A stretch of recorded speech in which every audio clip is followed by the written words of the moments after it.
On a été peu surprise des éléments reçus. On savait par exemple que c'était une période un petit peu challenging, que c'était une période de grande fatigue, que c'était une période où le lien avec le manager pouvait se distendre. Ce dont on a été le plus surprise, c'est l'ampleur que ça a pu représenter sur le nombre de femmes qu'on a pu interroger.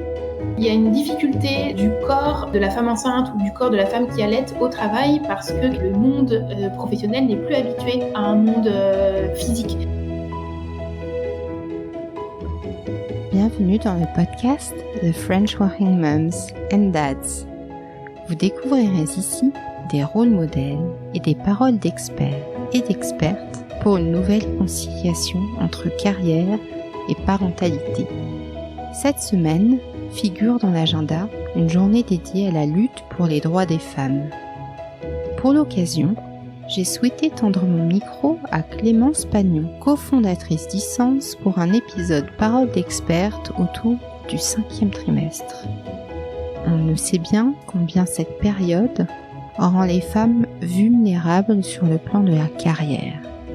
Lorsqu'elles se sont rencontrées, Clémence était habituée à accueillir les projets de naissance avec sa formation de doula et elle fait le constat avec Isma que l'on prépare peu à la reprise du travail. Naît alors E-Sens, la contraction d'Isma et de Clémence, comme la contraction de leurs deux noms, mais aussi de leurs deux sensibilités autour de l'impact social et de la parentalité. Elle lance alors E-Sens, et lorsqu'Isma donne naissance à son premier enfant, il s'agit de mettre en application les bonnes pratiques quant au retour de congé maternité.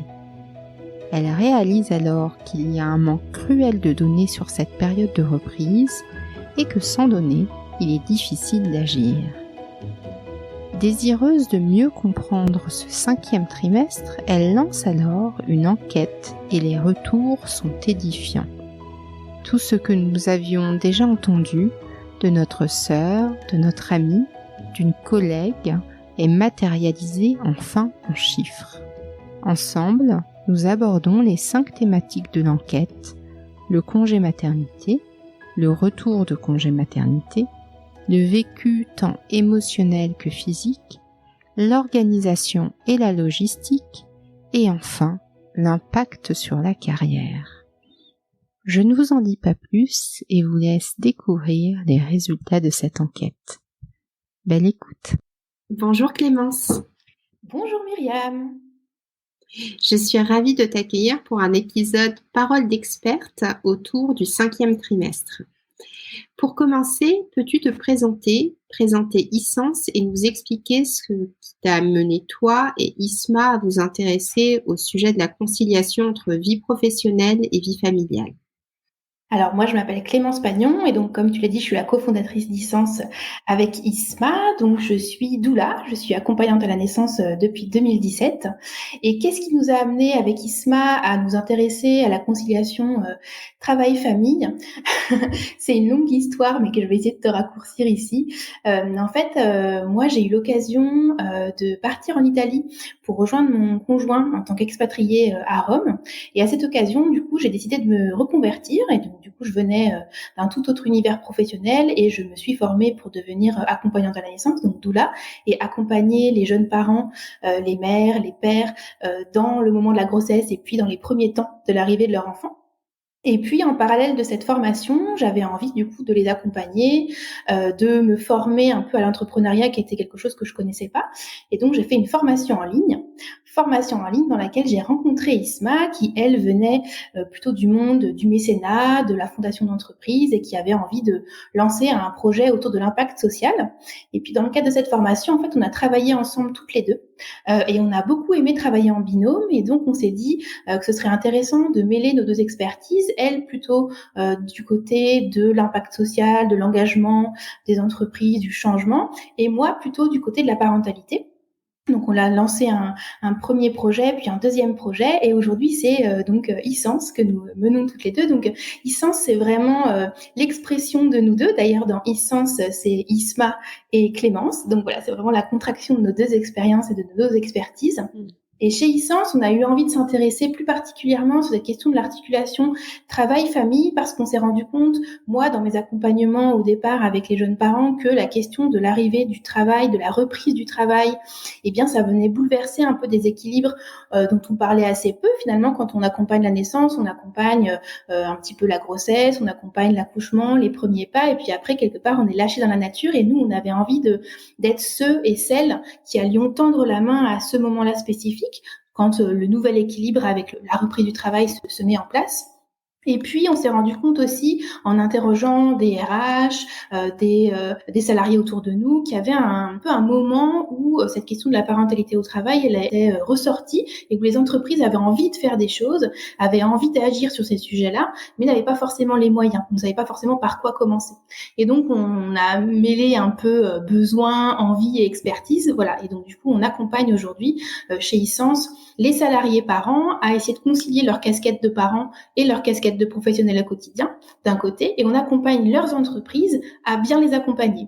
Et donc aujourd'hui, chez e-Sens, on va dire qu'on intervient en entreprise de 3 grandes façons. On fait de la formation, des webinaires, on fait du conseil auprès des RH pour mettre en place des politiques parentalité, et on fait de l'accompagnement individuel. Alors l'année dernière, Isma et toi, vous avez lancé une grande enquête.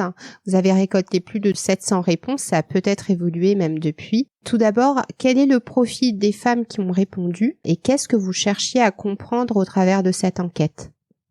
Alors, le profil des femmes qui ont répondu, c'était des femmes qui ont été mères, que ce soit hier ou il y a 10 ans. Ce sont essentiellement des CSP+, qui ont répondu, sans doute parce que on a commencé à diffuser cette grande enquête dans notre entourage personnel, dans notre entourage professionnel. Donc voilà, donc on a essentiellement des femmes qui sont CSP+, et puis des femmes qui sont essentiellement en couple. On a assez peu eu de mamans qui ont répondu, enfin de mamans solo qui ont répondu à cette enquête.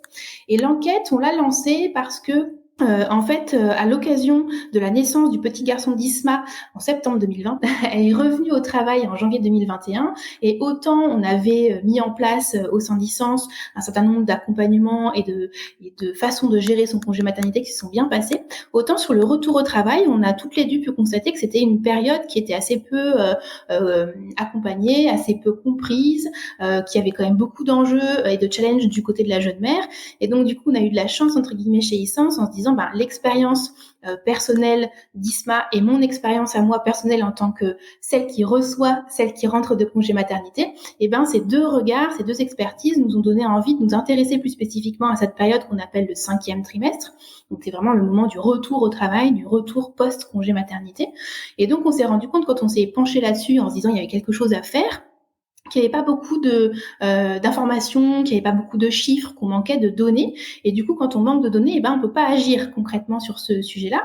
Et pour autant, tout en manquant de données, on avait quand même l'impression, quand on tendait le micro autour de nous, dans nos ateliers, auprès de nos clients, dans notre entourage personnel, qu'il y avait des difficultés des mères à cette période un peu spécifique. Et donc, du coup, on s'est dit, comment faire autrement que d'essayer de leur donner la parole et d'essayer de récupérer un grand nombre de vécus et de ce qui s'était passé à cette période-là spécifiquement, pour ensuite en tirer des premiers chiffres, des premiers faits, des premiers constats, pour pouvoir ensuite amorcer les changements. Donc c'est pour ça qu'on s'est lancé dans cette enquête, en essayant de donner un peu de corps à ces enjeux. Du coup, au travers de cette enquête, vous avez identifié 5 challenges liés au retour de congé maternité. Donc ça a été le congé maternité en lui-même, le retour de congé maternité, le vécu tant émotionnel que physique, ce qu'on appelle de plus en plus la matrescence, l'organisation et la logistique, et enfin la carrière. Alors déjà, est-ce qu'il y a eu des éléments qui ressortaient sur lesquels vous avez été surprise, des éléments qui pouvaient venir contredire les idées reçues ? Alors assez peu. On a été peu surprise des éléments reçus. On savait par exemple que c'était une période un petit peu challenging, que c'était une période de grande fatigue, que c'était une période où le lien avec le manager pouvait se distendre. Ce dont on a été le plus surprise, c'est l'ampleur que ça a pu représenter sur le nombre de femmes qu'on a pu interroger. C'est plutôt ça qui nous a surpris que la réalité qu'on connaissait malheureusement, et c'est que ça a confirmé cette réalité, et surtout que ça a confirmé une réalité qui est vécue majoritairement et par beaucoup de femmes. Et donc c'est ça surtout la surprise qu'on a eue, et en se disant ok, ça confirme le besoin de travailler sur cette question et de changer les choses. Du coup, je te propose de parcourir une à une chacune de ces thématiques justement pour qu'on puisse rentrer en profondeur et dans les témoignages que vous avez eus, dans les statistiques que vous avez pu faire ressortir et également dans les solutions que vous avez pu faire émerger. Pour commencer, le congé maternité. Alors, si on devait prendre 2 témoignages, ce serait d'un côté celles des mères qui vont dire « J'ai trouvé que cette période était très compliquée, j'ai été très fatiguée et psychologiquement très éprouvée. » Et puis, à peu près l'opposé, celles des mères qui vont dire « C'est que du bonheur, un bébé formidable, tout doux, très éveillé, de bonnes nuits de sommeil, de grosses siestes qui ont permis à tout le monde de rester de bonne humeur. » Alors, je pense que si on peut retenir une chose, c'est qu'il n'y a pas de règle. On ne sait pas quel bébé on va avoir et dans quel état physique on va être. Par contre, vous faites ressortir une statistique, c'est que 7 femmes sur 10 allongent leur congé maternité. Alors, est-ce que par rapport à ça, tu peux réagir et puis nous dire comment l'entreprise peut prendre cela en compte et quelles solutions on peut suggérer aux mères ou aux entreprises? Alors, c'est exactement ça. Je suis tout à fait d'accord avec toi sur le retour qu'on a eu, c'est que le congé maternité, le vécu, il est quand même assez disparate. Il y a des femmes qui en profitent à fond et qui adorent cette période, des femmes pour qui c'est très compliqué pour tout un tas de raisons, parce que tu peux avoir un bébé plus ou moins en forme, parce que tu peux être plus ou moins toi remise facilement ou pas de ton accouchement. Donc voilà, c'est une période avec un vécu très disparate. Pour autant, que ce soit dans un cas comme dans l'autre, elles disent toutes que ce congé maternité est trop court, que le légal est un peu trop court, et donc il y a des envies de le rallonger. Aujourd'hui, concrètement, ce que font les femmes pour le rallonger, parce que effectivement, ce que tu disais, c'est qu'effectivement, dans ce chiffre-là, c'est les femmes qui décident de rallonger elles-mêmes le congé maternité, donc de choisir par leurs propres moyens des façons de le prolonger. Donc, quand elles le prolongent, soit elles posent des congés, elles posent un congé parental. En tout cas, elles cherchent des solutions à leur échelle pour pouvoir le prolonger, et donc elles payent un peu quelque part ce choix, parce que la première année, si on prend tous ces congés au moment du congé maternité, quand on reprend, on n'a plus tellement de souplesse ou de marge de manœuvre, et donc ça peut aussi contribuer à la question de la fatigue quand on reprend. Donc aujourd'hui, ce que j'avais un peu envie de dire autour de cette question de l'allongement du congé maternité, c'est d'abord d'essayer effectivement de pouvoir légalement le prolonger, mais si ça c'est pas possible, en tout cas d'en prendre conscience en tant qu'entreprise et en tant qu'employeur, et de pouvoir travailler sur comment est-ce que je peux essayer de leur donner du temps. Est-ce que par exemple dans ma convention collective, je peux dire je prolonge le congé maternité de 15 jours. Est-ce que c'est possible de travailler sur une question que nous on appelle un re-onboarding, donc le fait de interroger, de réembaucher quelque part sa jeune mère après le congé maternité, de façon plus souple, de façon un peu plus flexible. En fait, ce que disent les femmes, c'est que avec ce congé maternité un peu trop court, leur besoin qui se fait sentir, c'est un besoin de transition, de faciliter ce passage entre la maison et le bureau. Et donc, c'est d'accompagner en tant qu'entreprise à donner du temps à ça. Et puis, tout simplement, autre point qui est quand même très important, c'est côté entreprise de reconnaître que la transition n'est pas facile. Entre un état 100% en tête-à-tête avec son bébé à la maison, puis à un moment où le bébé est mis en garde, on va apprendre sa séparation, etc. Donc, c'est juste de reconnaître ce temps de transition. Intervient ensuite du coup la deuxième thématique qui est le retour de congé maternité. Il y a celles qui ont la chance de vivre positivement cette période. Par exemple, il y a une femme qui va dire sur la fin du congé maternité, je trouvais le temps très long et j'avais hâte de sortir de ça, de reprendre mon activité professionnelle que j'adore et des relations sociales plus épanouissantes.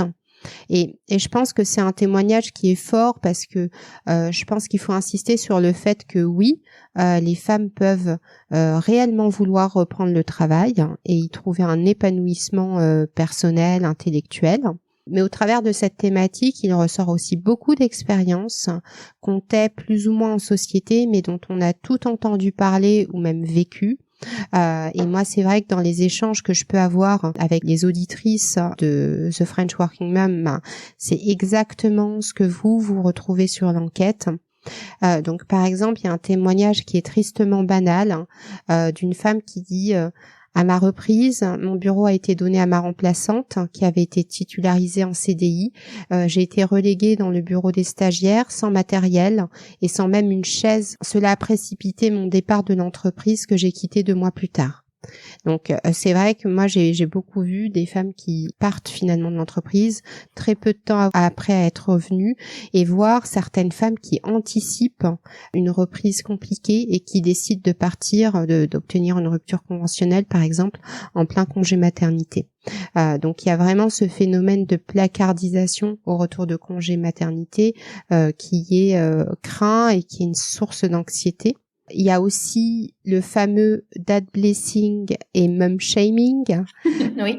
Que cette femme raconte. Elle dit voilà, un nouveau manager, entretien d'annonce de grossesse, et il lui répond tu comptes vraiment revenir travailler en tant que femme et maman de 4 enfants? Donc cette femme, elle reste silencieuse, et puis le soir elle en parle à son mari, elle se demande pourquoi. Déjà on fait des études, et puis elle lui demande comment s'est déroulé son entretien d'annonce de la grossesse, et puis en fait il lui explique qu'il a eu les félicitations de son entourage pro et un bon d'achat. Donc là, on voit vraiment une réalité complètement différée entre hommes et femmes. Tout à fait. Et puis, basiquement, il y a la charge professionnelle, vraiment cette sortie de zone de confort qui intervient sur le plan personnel et à laquelle vient s'ajouter la charge professionnelle. Voilà, il y a une femme qui dit il a fallu que je sois opérationnelle tout de suite, sans accompagnement à mon retour, plus de manager, pas de rendez-vous RH, j'étais seule et cela a été difficile, aucune compréhension de mon nouveau statut. Et c'est là que on découvre cette statistique qui ressort de votre enquête. 81% des femmes ont repris le travail sans bénéficier de leurs droits. Oui, c'est énorme. C'est énorme. Quand on a vu ce chiffre, on était assez... c'est ce que je disais tout à l'heure, on n'a pas été surprise des résultats, mais de l'ampleur des résultats. Et concrètement, sur ce retour au travail, effectivement, il y a plusieurs choses dans ce que tu as dit. On a essayé de trouver un terme pour le définir, ce retour au travail. Alors, on en a essayé plusieurs. Il y avait retour à la case départ avec point d'interrogation, parce que, comme tu le dis, il y a plein de femmes qui, dans leurs témoignages et dans les données qu'on a pu recueillir, disent que quelque part elles ont l'impression que leur passé professionnel a été effacé et qu'elles doivent recommencer à zéro, recommencer à prouver ce qu'elles font, recommencer à prouver leurs valeurs, parfois commencer par se reprouver à soi-même, il y a aussi cet enjeu-là.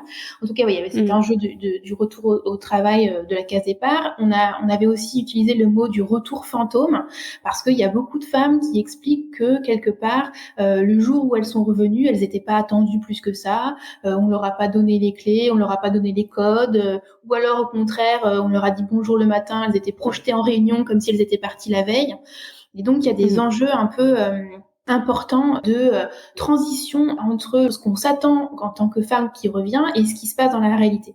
Et donc nous, c'est vraiment la chose marquante de cette question du 5e trimestre, qui est disparité de perception énorme entre la femme et son entourage professionnel, parce que pour la femme, quelque part, c'est une nouvelle étape qui commence. Donc il y a plein d'enjeux, de nouveautés à intégrer. Comment est-ce que je vais trouver mon organisation? Comment est-ce que je vais revenir? Qu'est-ce que je vais reprendre comme poste, comme mission, etc. Et une vision de l'entreprise qui est ok, la parenthèse maternité se referme, elle a duré la grossesse et maintenant elle est revenue, donc c'est fini quelque part. Et donc cette espèce de crispation au moment du retour entre une perception de l'entreprise pour qui c'est la fin et une perception de la femme pour qui c'est le début, c'est là où se créent un peu les crispations spécifiques de ce 5e trimestre. Et donc aujourd'hui, on voit que les droits des femmes que le législateur a mis en place ne sont pas respectés. Comme tu le dis, il y a absence de visite médicale pour un grand nombre de femmes, voire quand elle est faite, mal faite. Il y a un grand nombre de femmes qui indiquent que le rendez-vous avec le manager, qui est une obligation légale au moment du retour de congé maternité, n'est pas fait. Donc on voit bien qu'aujourd'hui, les femmes, quand elles reviennent, elles sont dans cette espèce de no man's land, à devoir un peu se débrouiller et à essayer de trouver des solutions. Je vois tout à fait de quoi tu parles, parce que moi je l'ai vécu exactement comme ça. Mais tu n'es pas la seule, la preuve. Exactement. Après, la 3e grande thématique, c'est le vécu tant émotionnel que physique. C'est vrai qu'au travers du podcast de Clémentine Sarlat, il y a vraiment eu cette possibilité de mettre un mot là-dessus. C'est ce qu'on appelle la matrescence, le fait qu'il y ait une transformation physique, psychique, émotionnelle. Et là, les témoignages sont équivoques. On lit, revivre sa crise d'adolescence tout en ayant l'impression qu'un bus nous a roulé dessus. J'ai été au taquet à ma reprise avec la chance d'avoir un bébé qui faisait ses nuits. Le contre-coup est arrivé 3 mois après la reprise. Ou encore, j'étais comme un zombie, je passais d'une activité à l'autre avec juste l'envie de me coucher. Je crois qu'on sous-estime la fatigue des mères. Et sur ce dernier témoignage, pour accompagner des parents notamment autour du sommeil de leurs enfants, la fatigue des mères, ce n'est pas qu'une impression. Moi, j'ai travaillé sur une statistique qui est extrêmement parlante. C'est que les femmes ont une dette de sommeil de plus de 240 heures la première année après le bébé, quand les hommes, c'est 80. Sans compter le corps qui se remet, la charge domestique et familiale qui s'accentue, le manque de temps pour soi. Et mécaniquement, il leur faut plus de temps pour retrouver leur forme. Et ça, c'est une statistique que vous retrouvez. Les femmes estiment qu'il leur faut entre 1 et 6 mois pour se sentir pleinement de retour. Et ça, ce n'est que pour 75% des mères. Pour les autres, c'est plus que ça. Mais je trouve ça assez éloquent ce que tu viens de dire sur la question de la fatigue et la dette de sommeil. Alors je connaissais pas ce chiffre, mais c'est assez affolant. Et effectivement, on retrouve exactement ce que tu décris dans les difficultés qui sont évoquées par les mères au moment de la reprise et ce sentiment un peu de complexité. Je pense que la particularité du 5e trimestre et de sa reprise qu'on connaît pas, c'est le mélange des 4 dimensions que représente ce 5e trimestre. Il y a un peu la dimension professionnelle. Donc, concrètement, quand on a été absent 6 mois de son entreprise, entre 4 et 6 mois, disons, de son entreprise, c'est une absence pas petite. Et donc, du coup, il y a besoin de retrouver sa place, de retrouver ses marques, de comprendre ce qui s'est passé quand on était absent, parce qu'en 6 mois, les projets stratégiques de l'entreprise peuvent changer, les interlocuteurs clients ou internes peuvent changer. Donc, il y a de toute façon un besoin de se réadapter. Ce serait pas un congé maternité, un congé autre, ce serait la même chose. Donc, en tout cas, il y a besoin de travailler cette dimension professionnelle. Il y a la dimension relationnelle, et tu es bien placé pour le savoir, tout simplement parce que quand le 5e trimestre arrive, l'équilibre dans la famille est profondément bouleversé. Tout simplement parce qu'on reprend un travail souvent à temps plein, mais même, imaginons, à 80%, avec du coup un bébé qui est placé en mode de garde. Et donc, du coup, on apprend la séparation d'avec son bébé et on apprend à devenir un couple parental, souvent avec un couple parental biactif, et où du coup on doit de nouveau ensemble trouver des solutions pour aller chercher bébé le matin, le ramener le soir, gérer sa santé, sa nourriture, son bien-être, etc. et trouver un équilibre de couple ensemble de confiance. Et donc du coup voilà, à ce moment-là spécifique se joue un rééquilibrage familial qui est compliqué à trouver. Donc ça c'est la 2e dimension. La 3e dimension, tu l'as donnée, c'est la dimension physique. Donc concrètement, comment est-ce que je me remets de cette période? Est-ce que je continue à allaiter? Si je continue à allaiter, est-ce que j'allaite la nuit? Est-ce que mon bébé dort ou pas? Et donc du coup, est-ce que j'ai cette fatigue importante? Donc voilà, il y a le besoin aussi de travailler sa rééducation. Donc il y a cette dimension physique importante du 5e trimestre. Et puis la dernière dimension, c'est un peu la dimension, j'allais dire, de l'identité. Et donc du coup, comment est-ce que j'essaie de traverser ça et de savoir qui je suis, qu'est-ce que j'ai envie, comment je veux être, qu'est-ce que je considère être le bon équilibre entre ma carrière et ma maternité. Voilà, ça vient chercher un petit peu des questions d'identité. Donc c'est pour ça que je dis que cette période du 5e trimestre, c'est un peu le dernier tabou de la maternité, parce que il y a un certain nombre de questionnements qui se posent sur des multiples échelles, et donc il y a de quoi comprendre que ça fatigue les mères, et pour autant elles se sentent souvent seules dans cette période parce qu'on n'en parle pas et parce qu'on considère, comme tout à l'heure, que c'était un petit peu la fermeture de la parenthèse maternité, alors qu'au contraire ça s'ouvre. Voilà. Et du coup, je pense que c'est assez parlant d'imaginer ce 5e trimestre avec ce mélange de dimensions, parce qu'on voit bien le challenge que ça peut représenter et donc la fatigue professionnelle qu'on peut faire par rapport à ça. Et peut-être pour répondre à ta question sur ce que peuvent faire les entreprises pour accompagner du coup ce 5e trimestre, tout simplement, ce que nous on constate, c'est que il n'y a pas de process d'accueil, de réaccueil pensé dans les entreprises. Donc, ce que peuvent faire les RH de façon très simple, c'est anticiper et du coup créer ces process d'accueil. Donc, savoir dire, ok, quand Madame m'annonce son congé maternité, voilà ce que j'ai à faire. Quand elle revient, voilà ce que j'ai à faire. Voilà le rôle du RH. Voilà le rôle de son manager et ne plus laisser un petit peu au hasard ou au bon vouloir du manager qu'on peut avoir ce qui va se passer. Et donc du coup vraiment travailler concrètement des process pour que le RH soit rassuré, la femme qui revient soit rassurée, etc. Et puis tout simplement s'appuyer sur le légal. Aujourd'hui, comme tu l'as dit, les chiffres montrent que le légal n'est pas respecté. Et donc presque de connaître la loi en tant que femme et en tant que RH. Alors c'est vrai que dans ce que tu dis et dans ce qui ressort aussi dans votre rapport, c'est l'allaitement. Parmi les nombreuses thématiques autour de l'organisation et la logistique qui intervient après, il y a une femme sur deux qui décide de poursuivre son allaitement après la reprise du travail. Et parmi ces femmes-là, il y en a 25% qui baissent les bras parce qu'en fait, c'est trop compliqué. Et en fait, ce qui ressort parmi celles qui m'ont répondu, c'est que en fait, dans seulement un cas sur 10, elles ont véritablement une salle dédiée à l'allaitement, alors que ça, c'est du légal. Exactement. Ouais, la loi explique qu'en fait, au-delà, dans les entreprises de plus de 50 salariés, on doit mettre à disposition une salle. Et donc, c'est effectivement pas toujours le cas. Et je pense que dans les témoignages qu'on a eus, il y a des femmes qui nous ont dit oui, d'accord, la salle était mise à disposition, mais il fallait que je traverse 10 bâtiments, donc je perdais 10 minutes, donc c'était pas tout à fait faisable. Enfin voilà. Donc il y a une difficulté de la question de l'allaitement au travail. Je pense aussi que ce sujet-là est compliqué parce que quelque part finalement l'allaitement au travail, eh bien c'est la manifestation physique la plus concrète du changement de statut de la salariée qu'on a en face de nous, parce que concrètement si elle doit allaiter physiquement et donc avoir sa glacière, son tire-lait, etc., eh bien, on voit concrètement qu'elle n'est plus la même. Et je pense que du coup, c'est un peu la manifestation physique de ce changement.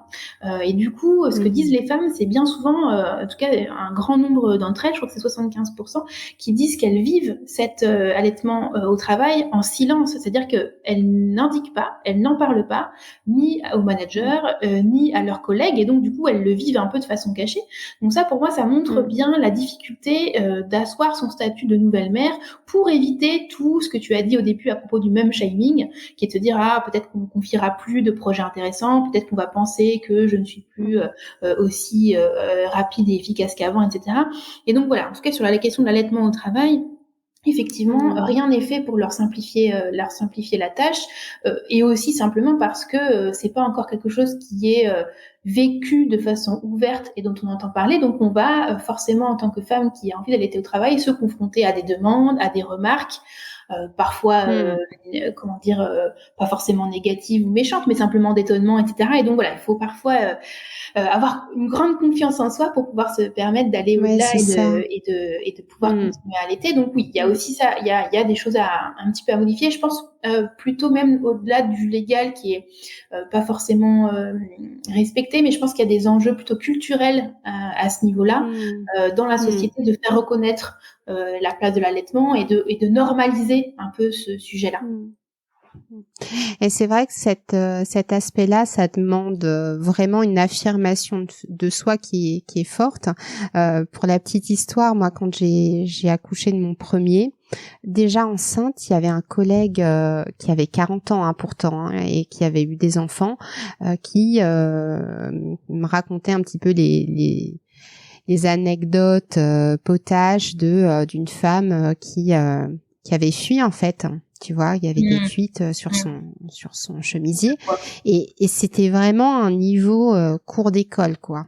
Mais ça m'étonne pas parce que je me souviens en atelier, alors c'était une femme qui était enceinte et qui du coup était en présentation, en réunion dans une salle essentiellement avec des collègues masculins, et qui avait dit en fait à un moment mon bébé s'est mis à bouger et donc plus personne n'écoutait ce que je disais parce qu'ils étaient absolument obnubilés par ce ventre qui pouvait bouger. Elle était enceinte de 7 mois.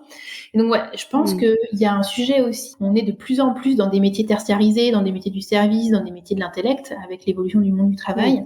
Et l'allaitement ou la grossesse revient mettre du corps dans un environnement essentiellement intellectuel et donc qui fait travailler c'est intéressant.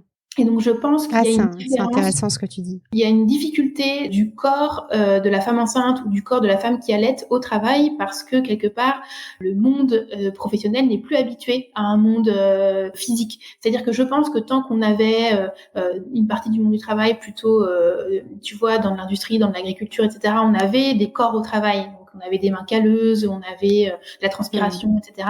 Aujourd'hui, dans un monde essentiellement tertiaire de services tout numérique, quelque part le corps disparaît. Et donc là, dans les quelques moments de vie d'une femme où le corps se fait très présent, ça devient compliqué. Et on peut aussi évidemment aller chercher des raisons autour de la question du corps de la femme en général, qui posent d'autres enjeux aussi politiques. Mais donc je pense que voilà, ça vient cristalliser ces questions entre l'arrivée du corps massif dans un monde qui l'a oublié.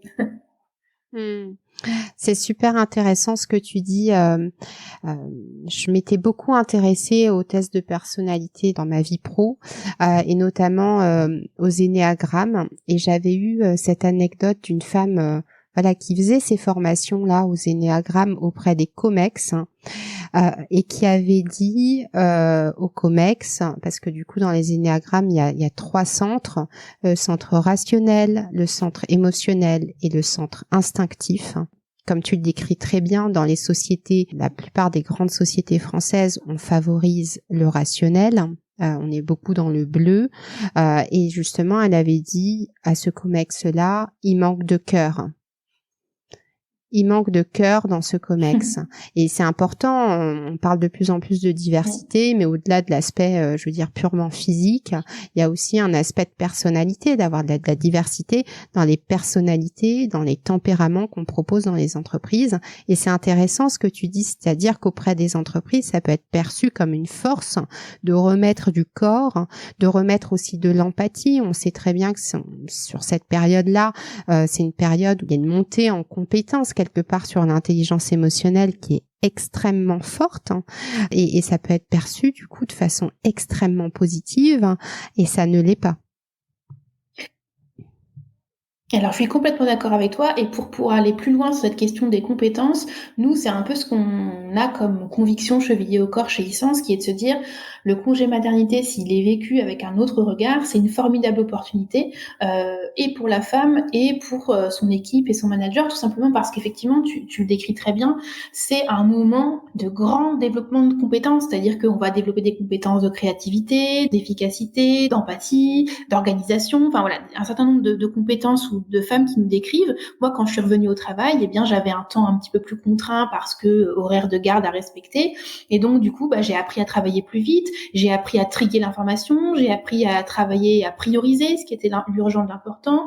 J'ai pris du recul. Donc, j'ai remis en perspective mon travail et je suis revenue avec des nouvelles idées. Et donc, tout ça, c'est un petit peu passé à l'oubliette, à la trappe. Et donc, c'est dommage. Et que nous, on encourage les femmes à faire un peu leur CV de pré-retour et à se dire, OK, donc, qu'est-ce que j'ai appris de cette période? De quoi je me sens plus forte?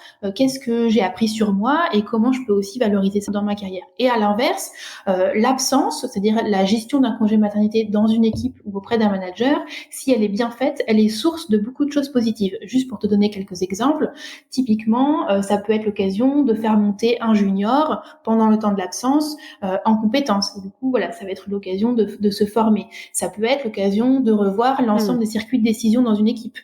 Qui sait quoi, qui fait quoi, où l'information se situe, et donc de retravailler un peu son arbre de décision. Et donc ça, c'est positif. Ça peut être en tant que manager apprendre à accueillir des nouvelles en dehors de son habitude professionnelle quotidienne. Et donc comment est-ce que je me positionne par rapport à ça? Donc vraiment, il y a une possibilité, si on le fait collectivement et si on change un petit peu de regard, d'envisager cette période comme une période d'apprentissage riche. Et c'est vrai que l'autre versant de ça, c'est le fameux congé maternité qu'on appelle congé et qu'on aimerait bien appeler autrement. Arrêt. Voilà, oui, j'avais pensé exactement à la même formulation. En fait, c'est quand même une période qui est jugée trop courte par les femmes, mais pas pour n'importe quelle raison. Par exemple, pour rentrer en détail sur la partie soins, éveil, éducation des bébés, ce qui ressort, c'est que 95% des mères s'en occupent et seulement 25% des pères. Ces compétences-là sont des champs de montée en compétences express qu'on demande aux femmes. On le dit, hein, on ne naît pas parent, on le devient. Il faut apprendre ce que ça veut dire que de prendre soin de son bébé, s'assurer qu'il ne tombe pas malade, de développer son éveil, sa motricité, l'éduquer proche de nos valeurs, de sorte à ce qu'il développe son potentiel, sa confiance en soi. Voilà, toutes ces valeurs qui sont aussi poussées par la société. Et tout ça, ça constitue un champ de savoir, de connaissances qui est juste énorme, qui s'acquiert sur un temps extrêmement réduit et qui n'est absolument pas reconnu. Alors, je suis complètement d'accord avec toi. Et du coup, cet argument des compétences et du travail parental et de l'apprentissage du rôle parental, c'est tout à fait juste. Ce serait un des arguments pour pouvoir justifier la prolongation aussi du congé paternité, pas uniquement dans une logique d'égalité entre hommes et femmes, même si évidemment c'est le premier argument, mais aussi d'imaginer que c'est pas un rattrapage négatif pour les hommes en disant bon bah voilà, on en fait suffisamment nous les femmes, faites-en votre part. C'est aussi de dire offrez-vous cette possibilité, offrez-vous cette qualité d'apprentissage, offrez-vous aussi le temps de créer ce rôle. Et d'ailleurs les pères aujourd'hui le demandent, hein, c'est pas uniquement une demande des femmes. Donc il y a vraiment cette envie de changer le regard aussi de la société sur cette période et sur ce qu'elle peut apporter. Et l'autre chose que je trouvais intéressante de rappeler dans ce que tu as dit, et ce qui nous avait surpris nous dans les réponses autour de la question de qui s'occupe de quoi une fois que la jeune maman a repris son poste, c'était intéressant parce qu'effectivement l'ensemble de ces tâches que tu as décrites, donc les tâches de soins du bébé, les tâches de prendre des rendez-vous médicaux et s'assurer que tout va bien, de vérifier, d'acheter les habits ou les outils de puériculture adaptés à son âge, de s'informer sur son éveil, etc. Donc ça, c'est des tâches qui sont effectivement encore à 95% gérées par les mères et par moins de 25% des pères au moment où la mère reprend le travail. Et donc ça montre bien qu'il y a une forme d'installation au moment du 5e trimestre de ce qu'on appelle la charge mentale parentale. Et donc, du coup, de voir qu'en fait, ces tâches-là qui sont mises en place, entraînées, qui débutent dans le cadre du congé maternité, aujourd'hui, parce que le congé paternité ou le congé second parent est trop court, l'autre parent n'a pas le temps matériel de le faire ou de le développer. Et donc, quelque part, se creuse à ce moment-là la différence entre la charge mentale maternelle et la charge mentale paternelle, parce que, quelque part, les femmes continuent, alors même qu'elles reprennent un travail à 80 ou à 100% à temps plein, continue à gérer ces tâches-là et que l'équilibre dans le couple n'est pas retravaillé. À l'inverse, c'était quand même intéressant de le dire et il faut aussi le noter, on a vu que pour ce qui était de la gestion du quotidien, donc par exemple les courses, le ménage ou bien le fait d'aller chercher ou déposer bébé, ou de faire la cuisine, ça, pour le coup, dans les dernières générations, eh bien, c'est un peu plus partagé parce que les femmes nous ont répondu que à 80% elles en étaient en charge, mais qu'à 60% leurs compagnons l'étaient également. Donc, on peut aussi noter que voilà, il y a une évolution sociétale par rapport à ça qu'il faut saluer. Et donc, du coup, voilà, les pères sont plus présents. Les pères peuvent aussi dire à leur employeur ou à leur manager, excusez-moi, mais il est 18h, je dois aller chercher mon petit à la crèche. Et donc ça commence un petit peu à changer les mentalités. Maintenant, voilà, reste à faire le dernier pas sur cette partie, on va dire, plutôt de charge mentale parentale. At last but not least, la carrière, c'est la dernière thématique que vous traitez. Et force est de constater l'existence du plafond de verre, comme l'a intitulé Marlène Schiappa. Là encore, les témoignages sont éloquents. Dès l'annonce de ma grossesse, on m'a supprimé des projets intéressants et offrant de la visibilité et des perspectives d'évolution. Absence d'augmentation de salaire depuis que je suis mère, pas de promotion, discrimination à cause de mon rôle de maman, éloigné des décisions, moins de missions confiées, pas de prime de fin d'année, des missions sans lien avec mon poste. À l'entretien annuel, on attendait les mêmes résultats que si j'avais été là toute l'année. J'ai dû me bagarrer pour obtenir certains postes avec des déplacements par exemple. Bref, il y a 66% des femmes qui confient constater un impact négatif de leur congé maternité sur leur carrière. On retrouve là exactement que ce qu'on est nombreuses dans le milieu à constater et la mission qu'on se donne, justement, de faire changer cela, de faire changer les idées reçues sur la maternité et la conciliation avec la carrière. Chez Essence, quels espoirs vous avez pour transformer ça ? Alors oui, on a espoir, heureusement, que pour le 5e trimestre, il y a des choses qui peuvent changer. Juste pour revenir sur ce que tu disais et donner un petit peu quelques clés aussi de lecture sur cette question de l'impact négatif, de se dire mais c'est quoi cet impact négatif? Pourquoi est-ce qu'il est perçu comme ça?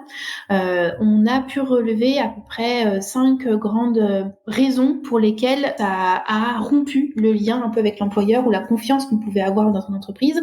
Le premier, c'est tout ce qui touche autour du manque à gagner financier, où les femmes nous ont dit globalement que les augmentations prévues n'ont pas été données, les revalorisations auxquelles elles auraient dû avoir droit n'ont pas été faites.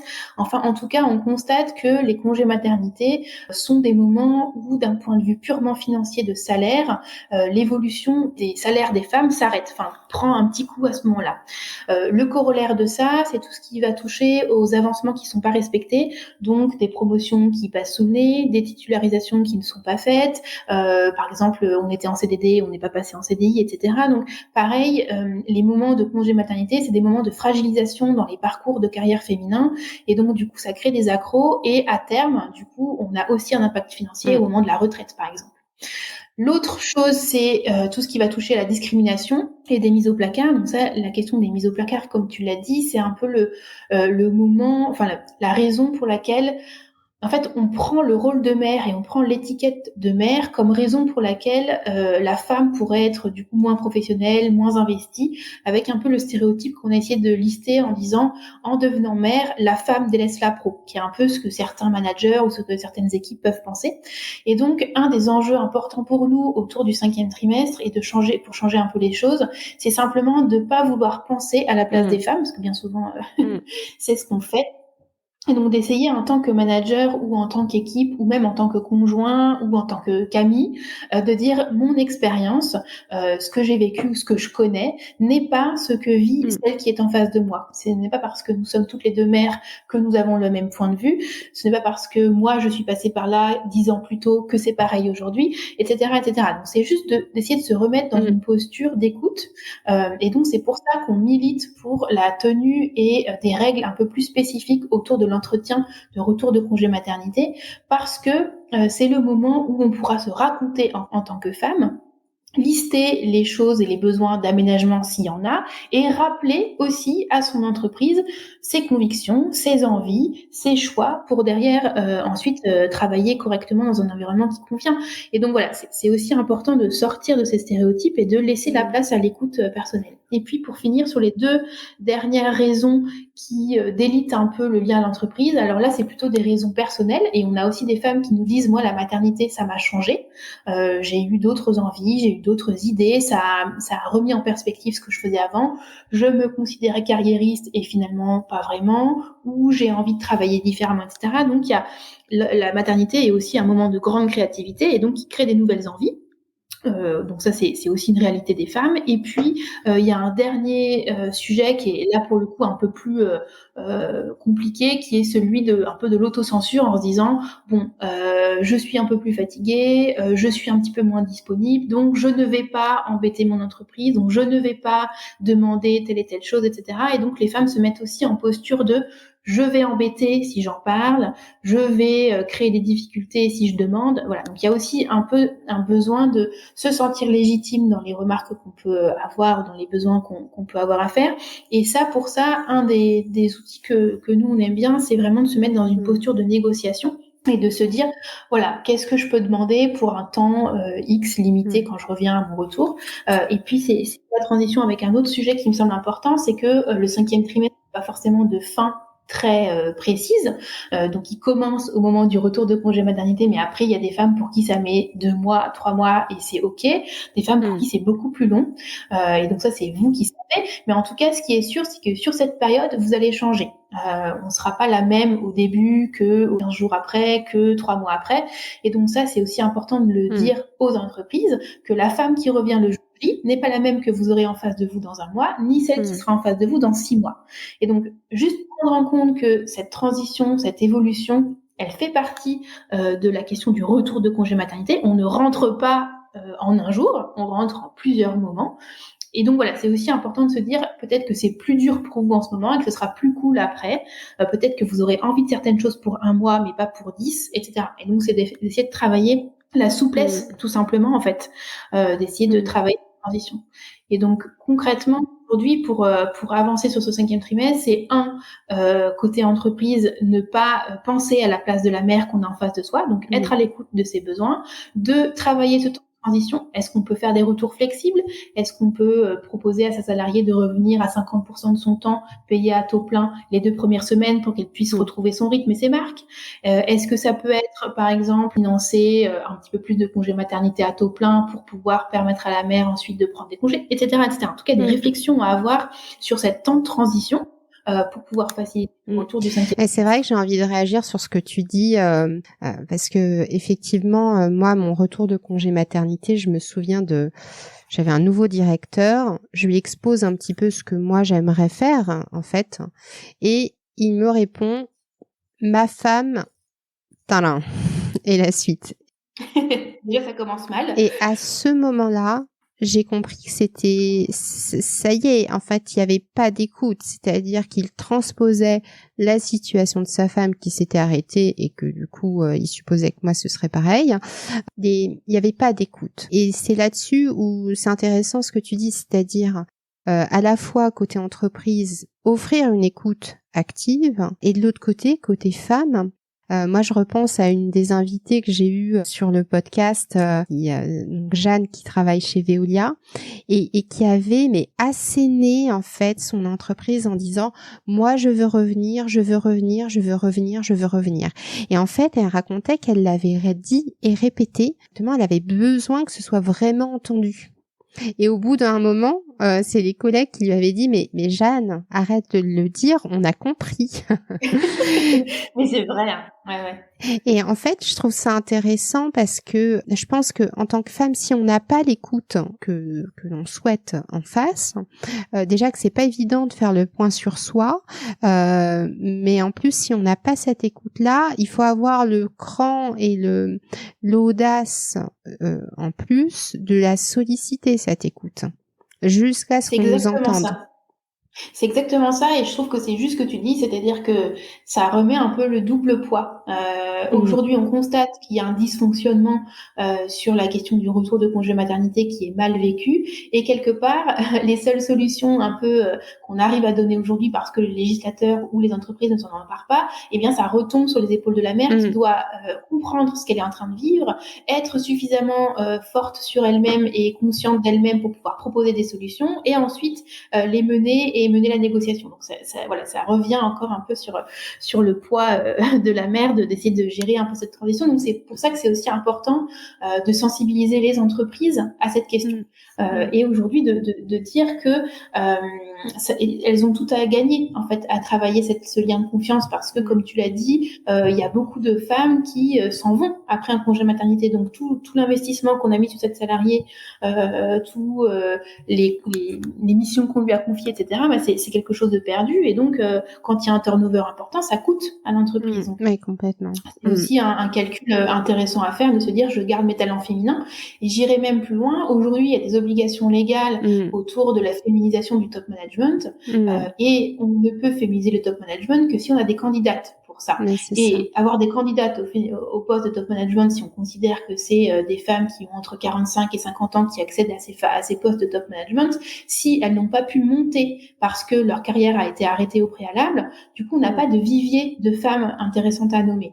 Donc travailler sur sa politique autour de l'accueil du congé maternité, c'est simplement se prémunir, se permettre d'avoir ce vivier de femmes compétentes à nommer à ces postes. Donc c'est aussi un travail intéressant à faire pour pouvoir féminiser l'entreprise. Complètement. Et je pense que c'est justement cette mission-là qui vous habite avec Mélidé Mélo et le Parental Challenge. Est-ce que tu pourrais nous en dire plus ? Oui, exactement. Alors en fait, au-delà de cette enquête, en fait, quand Isma est revenu de congé maternité, comme je le disais au début de l'interview, vraiment on s'est dit il y a un enjeu énorme autour de cette période. C'est peu su, peu dit, peu raconté, et donc on a envie, nous, en tant qu'entreprise et en tant que femme aussi, simplement de faire connaître cette période et de trouver des solutions. Donc l'enquête en fait partie quelque part, parce que ça nous a permis du coup de faire cet épisode de podcast avec toi déjà, merci, donc de pouvoir en parler, de pouvoir dire ce qui se passe à cette période. Et évidemment, l'autre idée, c'était de pouvoir agir et de pouvoir trouver des solutions et de donner des astuces et pas que des astuces, mais des façons de faire pour que ça se passe mieux. On a eu envie d'accompagner d'un côté les maires, mais aussi les entreprises. Et donc, c'est pour ça qu'on a mené ces deux projets. Donc, pour revenir à Mélie des Mélos, on a mis en place des choses au moment où Isma est rentrée de congé maternité dans notre entreprise et elle à titre personnel, en termes d'organisation, en termes d'outils, en termes de réflexion, etc. Et on s'est dit comment est-ce qu'on pourrait trouver une façon de transmettre au plus grand nombre les expériences qu'on a pu faire, les conseils qu'on a pu mettre en place, les choses qui ont été efficaces. Et dans ce cadre-là, on avait rencontré Gaëlle, qui est Gaëlle Bassuel, la fondatrice de Yes We Share, qui est l'entreprise avec laquelle on a cofondé le projet Mélie des Mélos.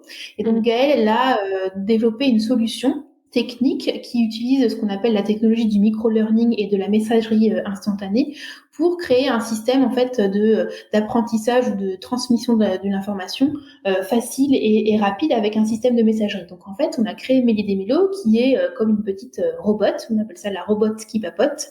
Et donc l'idée c'est de pouvoir vous fournir quand vous êtes en retour de congé maternité, donc globalement on commence à accompagner la mère 1 mois avant qu'elle reprenne jusqu'à 6 mois après. Et donc c'est un système de plateforme, enfin de petite messagerie où du coup vous pouvez suivre du coup de A à Z le parcours qu'on vous a concocté avec un système de petites capsules très rapides de quelques minutes chaque jour, tous les 2 jours, toutes les semaines en fonction de ce que vous avez envie de faire rapidement ou pas. Et du coup en quelques minutes vous avez plusieurs informations sur les champs autour des thèmes perso comme pro pour accompagner votre reprise. Donc on va travailler sur la relation employeur, on va travailler sur vos droits, sur l'organisation logistique, sur le couple parental, sur vos émotions, sur votre envie et votre posture en termes de carrière et de maternité, sur comment concrètement vous organisez au quotidien, sur la garde de bébé, etc. Donc c'est vraiment un contenu à 360 degrés qu'on a créé avec Isma et du coup qui vous est proposé sous un format de messagerie parce qu'on sait justement que cette période c'est une période où on manque cruellement de temps, donc on n'en rajoute pas, on se glisse dans votre quotidien, dans votre poche et voilà, c'est vraiment une espèce de mélange entre une coach, une bonne copine et un agenda pour vous aider dans cette transmission et dans cette traversée, cette transition plutôt que transmission, dans cette transition entre la maison et le travail. Voilà, donc Mélie des Mélos, c'est un projet un peu innovant, donc on est hyper contente de l'avoir lancé, de l'avoir imaginé, et ça sort le 8 mars 2022, date symbolique. Ah, super, donc voilà, bravo. Que la femme puisse y avoir accès, donc ce sera ouvert aux particuliers, et évidemment, comme notre enjeu c'est aussi de changer le regard en entreprise, et ben c'est de pouvoir proposer Mélie des Mélos aux employeurs, et que les employeurs le mettent à disposition de leurs salariés. Parce que l'idée c'est vraiment que ce soit Mélie des Mélos n'a pas la réponse en elle-même, mais elle vous donnera des outils pour aller discuter avec votre team, que ce soit la team au sens perso avec votre conjoint ou que ce soit la team au sens pro avec votre manager. Et donc, ça vous donnera les outils et ça vous permettra de vous assurer dans cette logique de négociation justement dont on parlait plus tôt. C'est vraiment ça, c'est de faire le lien, de vous aider à faire le lien avec votre sphère pro et dans la sphère perso. Bah, c'est super, bravo pour ce travail. Bah non, mais on était vraiment contentes et ça nous a demandé beaucoup d'énergie, mais on y croit et on espère vraiment que ce soit un premier outil qui soit vraiment utile et concret pour faciliter le 5e trimestre justement, qui était important. Et puis tu avais cité aussi le Parental Challenge. Le Parental Challenge, oui. Ouais, qu'on a mené. Donc comme je le disais, voilà, Mélie, c'est vraiment Mélie des Mélos, c'est l'objectif, c'est vraiment un outil concret qu'on va pouvoir offrir aux femmes et que les employeurs pourront offrir aux mères. Mais on avait aussi envie, et c'est ce qu'on a dit tout au long de cette interview, c'est que c'est bien que les femmes aient conscience de ce qui se passe dans le 5e trimestre, mais c'est aussi très important que les entreprises en aient conscience et bougent et changent aussi les choses à leur niveau. Et donc, du coup, on a eu envie de travailler sur un outil concret que les entreprises pourraient du coup mettre à disposition de leurs salariés. Et donc, on a eu la chance de rencontrer Selma El Mouissi, qui travaille chez Aigo en tant que lead programme manager, qui avait écrit un article sur Medium, un très bel article où elle racontait comment elle avait mis en place la politique parentalité en tant que salariée et première mère concernée des équipes d'Aigo chez Aigo. Et avec Judith Hagen, qui est l'autrice de 3 mois sous silence, qui est un livre qui parle du tabou du premier trimestre de grossesse en entreprise. Et toutes les 4, en fait, on s'est réunis avec cette envie de se dire, OK, mais comment est-ce qu'on peut changer le regard des entreprises sur le moment spécifique de la naissance du moment en fait de l'accueil de l'enfant, que ce soit pour la mère ou pour le père, et qu'est-ce qu'on peut faire à ce moment-là. Parce qu'en fait, quand on interrogeait les RH, ce qu'ils nous disaient, c'est que moi j'ai envie de faire les choses, mais parfois j'ai peur de pas savoir quoi dire, quoi faire, quoi me positionner. C'est quelque chose qui relève de l'intime, donc je suis pas très à l'aise. Deux, je connais pas très bien le légal, je sais pas très bien ce qui doit se passer parce que j'ai un congé maternité tous les ans ou tous les 2 ans, et que du coup je suis un peu sec, je sais pas très bien ce que je dois faire. Et puis il y avait aussi la peur de quelque part, quand on commence à parler de politique parentalité, j'ai un peu l'impression qu'on va ouvrir la boîte de Pandore et que les parents vont me tomber dessus en me demandant plein de choses dont j'ai pas forcément le budget pour. Et donc on a créé un guide qui est entièrement gratuit et qui est accessible sur le www.parentalchallenge.com. Et donc c'est un guide qui s'adresse prioritairement aux RH, aux CEO, à ceux qui peuvent changer les règles dans les entreprises, et qui regroupe pour chaque parcours de parentalité, donc pour l'adoption, pour la grossesse, pour le second parent, pour la PMA, etc. Donc on a vraiment travaillé tous ces sujets autour de la jeune parentalité. Et donc pour chacun de ces sujets, on a un rappel légal avec ce que dit la loi, on a des propositions de bonnes pratiques. Donc concrètement, qu'est-ce que je peux faire en tant que RH ou en tant que CEO pour changer les choses, des exemples d'entreprises qui ont fait des choses sur ces sujets, et puis un rappel un petit peu du problème que ça pose ou des enjeux que traversent les parents à cette occasion ou que peuvent rencontrer les entreprises. Donc, c'est vraiment un guide pratico-pratique qui permet de réfléchir sur un premier temps sur sa politique parentalité et vérifier que on est raccord, ou en tout cas se donner des idées pour le mettre en place. Et il précise que dans les 100 bonnes pratiques que propose le guide, elles sont aux 2/3 à coût zéro. Donc c'est vraiment des questions de culture d'entreprise, mais c'est pas forcément des poids financiers importants. Et au-delà du guide, on a créé ce qu'on a appelé la charte du Parental Challenge. Donc c'est une façon de pouvoir s'engager en tant qu'entreprise sur 12 mesures qui sont issues de ces 100 bonnes pratiques. Ces 12 mesures, on les a appelées « Assurons les basiques », tout simplement pour changer un peu le regard sur la parentalité en entreprise. Et donc, ces 12 mesures, elles reflètent ces questions autour de ces grands domaines que sont l'adoption, la PMA, la grossesse, la jeune parentalité. Et donc, ces 12 mesures, quand on est signataire de la charte, on s'engage à les mettre en place dans son entreprise dans l'année qui vient, à partir du moment où on devient signataire, et on s'engage publiquement, en publiant, en communiquant auprès du grand public d'un côté, mais aussi et surtout en interne de l'autre, et sur ces mesures qui nous semblent essentielles pour pouvoir accompagner la parentalité. Et donc, pour faire le lien avec le 5e trimestre, effectivement, il y a des mesures autour du respect du cadre légal, sur la question de faciliter le retour et l'entretien de retour pour les mères, sur faire un entretien de départ en congé maternité, sur le fait de s'assurer que le congé du second parent est pris complètement et à taux plein, etc. etc. Donc, voilà, il y a un certain nombre de mesures qui nous semblent être les mesures de base pour assurer un changement de culture dans l'entreprise sur ces sujets. En tout cas, bravo à toutes les deux, parce que c'est un travail colossal, et effectivement, il y a encore, on le voit au travers de l'enquête, beaucoup à faire sur le sujet. Exactement, et on est bien prête à relever les manches avec Isma, on est plus que convaincus et motivés, donc on essaye en tout cas de sensibiliser et de trouver des endroits pour en parler comme ton podcast, donc encore merci pour l'invitation, et on va continuer à essayer de donner des solutions. Merci beaucoup Clémence, j'espère que l'épisode vous aura plu. Myriam. Si c'est le cas, je compte sur vous pour aller mettre 5 étoiles et un commentaire sur votre plateforme d'écoute préférée, ou bien d'en parler autour de vous. C'est le meilleur moyen de faire connaître ce podcast. Je vous souhaite une excellente semaine en famille.